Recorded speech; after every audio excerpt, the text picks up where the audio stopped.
오늘은 요한복음 12장 44절에서 50절을 보겠습니다. 세상을 구원하려 함이로라. 예수님이 많은 표적을 행하시며 복음을 전해도 유대인들이 믿지 않는 이유를 말씀해 주셨습니다. 그 이유는 이사야 선지자를 통하여 말씀해 주신 것과 같이 하나님이 그들의 눈과 귀를 멀게 하시고 깨닫는 마음을 주지 않았기 때문이라는 것으로 하나님이 간섭하지 않고 그냥 그대로 두었다는 뜻입니다. 이는 구원은 하나님의 주권이라는 뜻으로 하나님이 간섭해 주지 않으면 사람 스스로는 복음을 깨달아 믿지 못하여 구원받지 못한다는 뜻입니다. 그런 자들 중에 하나님 백성이 있어 그들에게 성령님을 보내주셔서 복음을 깨달아 믿게 하여 구원해 주셔야 구원을 받을 수 있다는 뜻으로 말씀하시는 것입니다. 이 말씀을 잘 설명하고 있는 장면이 야곱과 리브가의 별미의 사건인 것입니다. 하나님이 저와 여러분을 어떻게 구원해 주실 것인지를 모형으로 자세하게 말씀해 주고 있는 사건입니다. 아버지 이삭은 에서에게 사냥하여 별미를 만들어 오면 먹고 축복해 준다고 말했고, 이 말을 들은 리브가는 야곱에게 좋은 염소 새끼 2마리를 가져오면 별미를 만들어 주어 아버지 축복을 받게 해준다고 말합니다. 창세기 27장 3절에서 4절을 잠깐 보겠습니다. 창세기 27장 3절 그런즉 내 기구 곧 화살통과 활을 가지고 들에 가서 나를 위하여 사냥하여 내가 즐기는 별미를 만들어 내게로 가져와서 먹게 하여 내가 죽기 전에 내 마음껏 내게 축복하게 하라. 아버지 이삭의 축복은 저와 여러분이 받을 구원의 축복을 말합니다. 사냥하는 것은 율법을 온전히 지켜 죄를 하나도 범하지 않는 것을 말합니다. 그런데 사람은 율법을 온전히 지킬 수 없다고 성경은 말하고 있고, 그 율법을 온전히 지킬 수 있는 방법은 오직 예수님을 믿는 방법밖에 없다고 성경은 말하고 있습니다. 로마서 3장 20절과 갈라디아서 3장 11절은 이렇게 말하고 있습니다. 로마서 3장 20절 그러므로 율법의 행위로 그의 앞에 의롭다 하심을 얻을 육체가 없나니 율법으로는 죄를 깨달음이니라. 또 하나님 앞에서 아무도 율법을 말미암아 의롭게 되지 못할 것이 분명하니 이는 의인은 믿음으로 살리라 하였음이라. 아버지가 즐기는 별미는 죄를 하나도 범하지 않는 것을 말하는데, 사람은 죄를 하나도 범하지 않을 수 없으므로 모든 죄를 계속해 주신 예수님을 믿는 방법밖에 없다고 말하는 것입니다. 아버지 이삭이 에서에게 하는 말을 들은 리브가는 야곱에게 좋은 염소 새끼 2마리를 가져오라고 합니다. 이어지는 창세기 27장 9절에서 10절을 보겠습니다. 창세기 27장 9절 염소떼에 가서 거기서 좋은 염소 새끼 2마리를 내게로 가져오면 내가 그것으로 내 아버지를 위하여 그가 즐기는 별미를 만들리니 내가 그것을 내 아버지께 가져다 드려서 그가 죽기 전에 내게 축복하기 위하여 잡수시게 하라.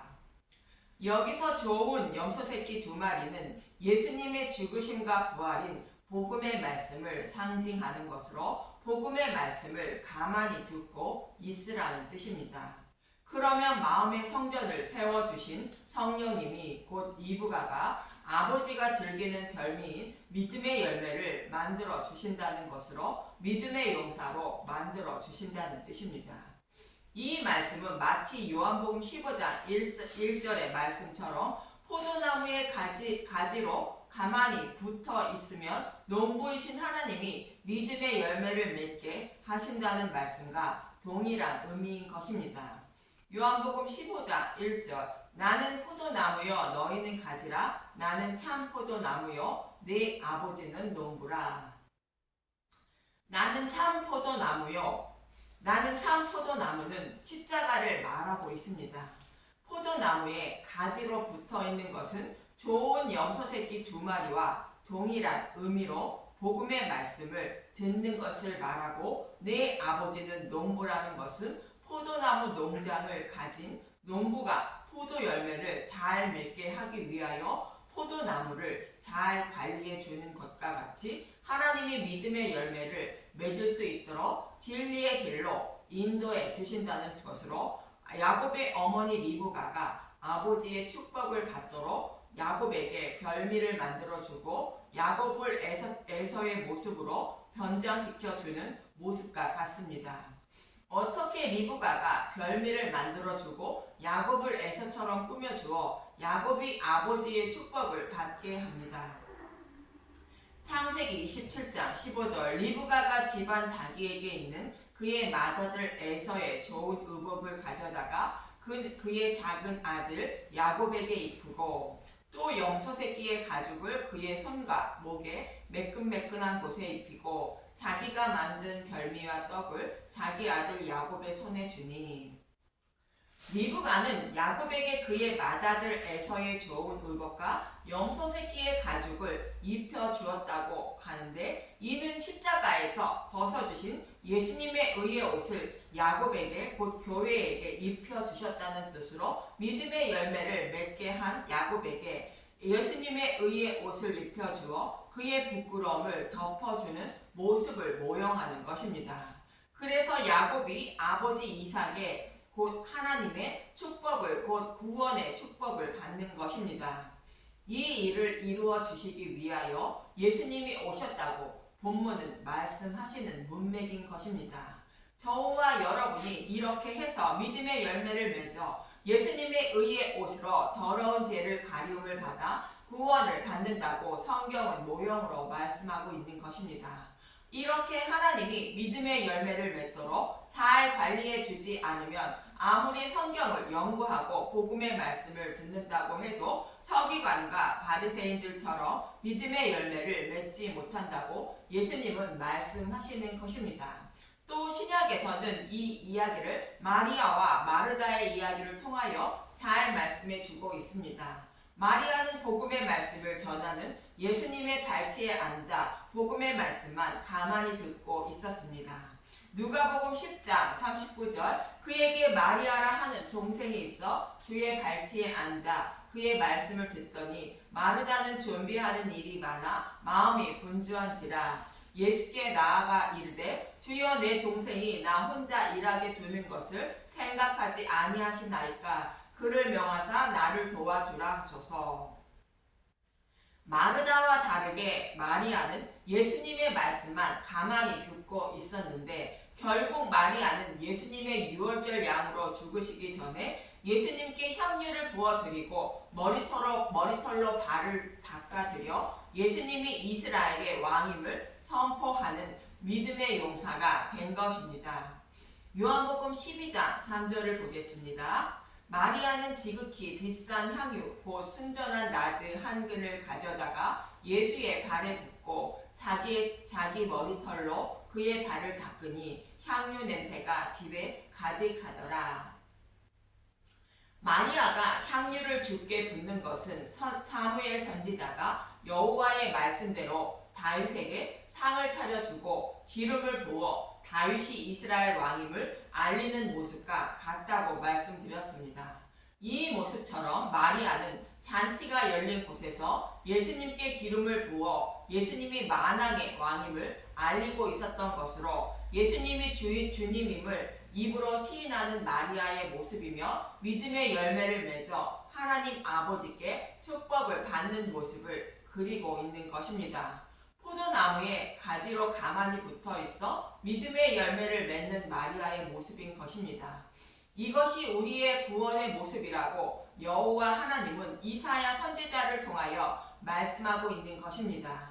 이사야 선지자가 이런 사실을 알고 구원은 하나님의 조건임을 말했다고 본문 41절에 이렇게 말하고 있습니다. 요한복음 12장 41절 이사야가 이렇게 말한 것은 주의 영광을 보고 주를 가리켜 말한 것이라.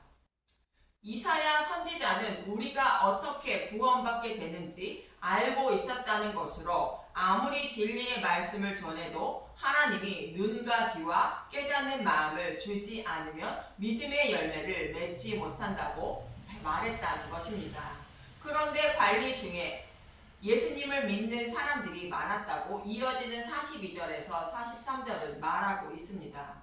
요한복음 12장 42절 그러나 관리 중에도 그를 믿는 자가 많되 바리새인들 때문에 드러나게 말하지 못하니 이는 출교를 당할까 두려워함이라. 그들은 사람의 영광을 하나님의 영광보다 더 사랑하였더라.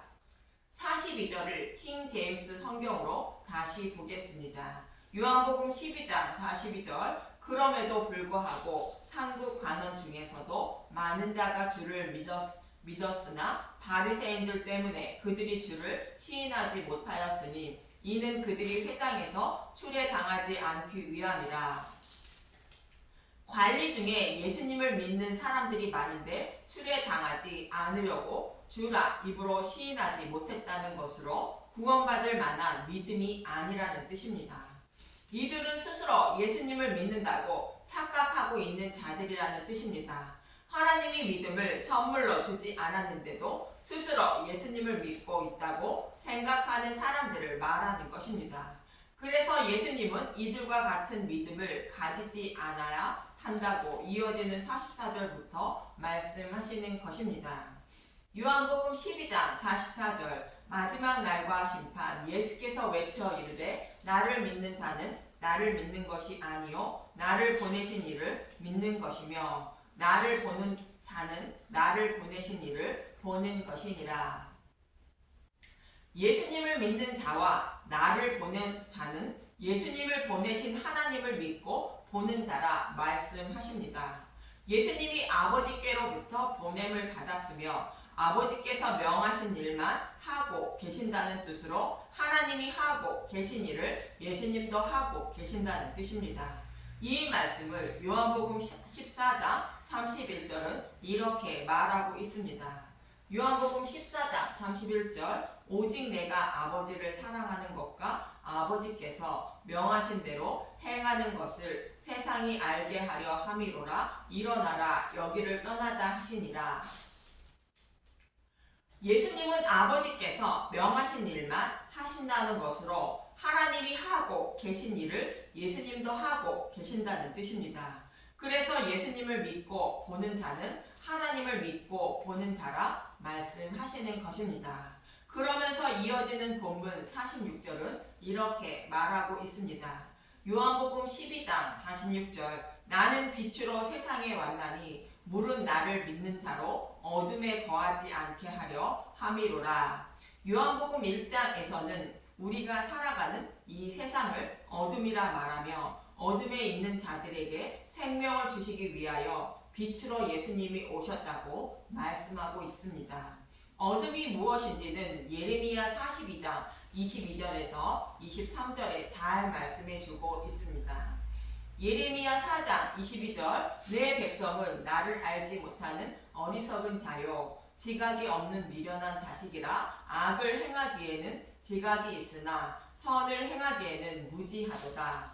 혼돈의 환상 보라 내가 땅을 본즉 혼돈하고 공허하며 하늘에는 빛이 없으며 여호와께 돌아오라 하였으나 여호와께 돌아오지 않아 포로에 끌려갈 자들의 모습을 땅이 혼돈하고 공허하며 흑암에는 빛이 없다고 말하는 것으로 진리의 말씀으로 돌아오지 않는 자들을 어둠이라 말하는 것입니다.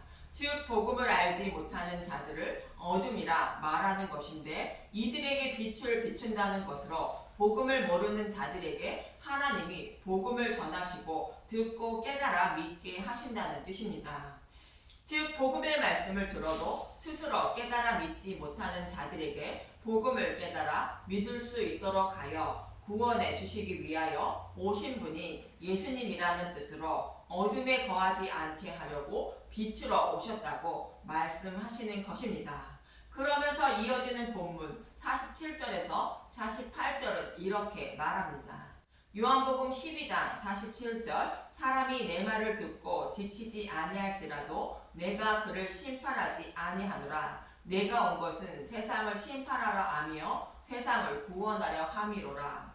나를 저버리고 내 말을 받지 아니하는 자를 심판할 리가 있으니 곧 내가 한 그 말이 마지막 날에 그를 심판하리라. 예수님이 육신의 몸을 입고 오신 것은 세상을 심판하러 오신 것이 아니라 구원하려고 오셨다는 것입니다. 모든 인류는 인류의 조상 아담과 하와의 죄로 인하여 이미 심판을 받아 사형 선고를 받고 감옥에서 사형 집행일만 기다리고 있는 것입니다. 그런 자들을 감방에서 이끌어내어 구원하시기 위하여 오셨다고 말씀하시는 것입니다.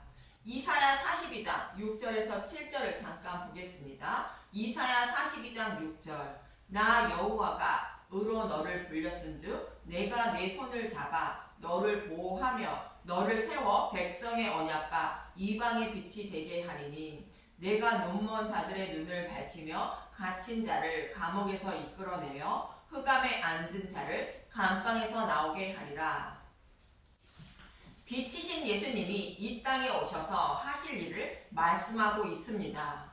이미 심판을 받아 사형 집행 날짜만 기다리고 있는 자들을 감방에서 구원하기 위하여 예수님을 보내주신다고 말씀하고 있듯이 감방에 있는 저와 여러분을 구원하시기 위하여 예수님이 오셨다고 말씀하시는 것입니다. 이렇게 말씀하신 예수님의 말씀을 믿지 않는 자들은 예수님의 말씀대로 심판받게 된다는 뜻으로 내가 한 그 말이 마지막 날에 그를 심판한다고 말씀하시는 것입니다. 이 말씀은 거짓이 아니라는 것으로 이어지는 본문 49절에서 50절을 말씀하십니다. 요한복음 12장 49절. 내가 내 자로 말한 것이 아니요 나를 보내신 아버지께서 내가 말한 것과 이를 것을 친히 명령하여 주셨으니 나는 그의 명령이 영생인 줄 아노라. 그러므로 내가 이르는 것은 내 아버지께서 내게 말씀하신 그대로니라 하시니라. 예수님은 아버지께서 친히 명령해 주신 일만 하신다는 것인데 예수님 자신이 하나님이라는 뜻으로 말씀하시는 것입니다. 하나님은 타락한 자신의 백성을 어떻게 구원하실 것인지 창세기 1장부터 성경 전체를 통하여 모형과 그림자로 반복하여 말씀해 주셨습니다. 그리고 예수님은 때가 참에 성경에 기록된 말씀대로 육신의 몸을 입고 오셔서 기록된 말씀대로 일하시고 기록된 말씀대로 십자가에서 죽으시고 부활 승천하시는 것입니다. 이렇게 예수님이 죽으시고 부활하심으로 메시아 언약을 성취하신 것이며 이 말씀이 복음의 말씀으로 이 복음의 말씀을 믿어야 영원한 생명을 얻는다고 말씀하시는 것입니다. 그런데 유대인들은 율법에 기록된 말씀을 온전히 지키는 것이 하나님을 섬기는 일이며 구원을 받는 길이라 믿고 있는 것이며 예수님을 믿는다는 수많은 기독교인들도 성경에 기록된 말씀대로 착하고 선하게 살며 교회만 다니면 당연히 구원받았다고 생각하고 있는 것입니다. 절대 아닙니다. 성경은 분명히 창세기 1장부터 빛이신 예수님을 보내주셔서 십자가에서 죽으시고 부활하여 복음의 말씀을 깨달아 믿게 하시고 죄를 덮어주어 구원해 주신다고 말씀하고 있습니다. 예수님은 이 약속의 말씀을 이루어 주시려고 십자가에서 죽으신다고 말씀하시는 것이며 예수님은 저와 여러분을 고아와 같이 내버려 두지 않으시고 다시 오셔서 복음을 보고 듣고 깨달아 믿게 하여 구원해 주신다고 말씀하고 있는 것입니다. 마치 야곱을 어머니 리브가가 에서처럼 꾸며주고 별미를 만들어 주어 아버지의 축복을 받게 하는 모습과 같은 의미인 것입니다. 이 약속의 말씀을 꼭 믿고 무엇이든지 주께 구하면 다 이루어 주신다고 예수님은 요한복음 14장 13절에 말씀하고 있습니다. 요한복음 14장 13절. 너희가 내 이름으로 무엇을 구하든지 내가 행하리니 이는 아버지로 하여금 아들로 말미암아 영광을 받게 하려 함이라.